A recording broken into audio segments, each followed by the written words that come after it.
ഞാറ് നട്ട് ഏകദേശം 3 ആഴ്ച കഴിയുമ്പോൾ കളകളൊക്കെ നീക്കം ചെയ്യേണ്ടതാണ്.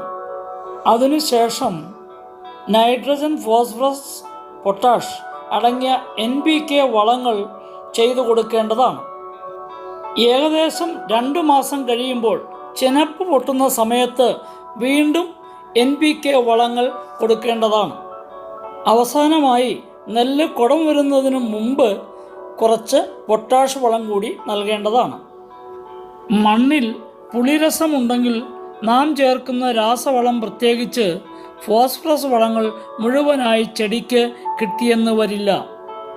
ജലോപരിതലത്തിൽ പെട്രോൾ, ഡീസൽ വീണ മാതിരി കിടക്കുന്നത് കണ്ടാൽ മണ്ണിൽ പുളിരസമുണ്ടെന്ന് മനസ്സിലാക്കണം.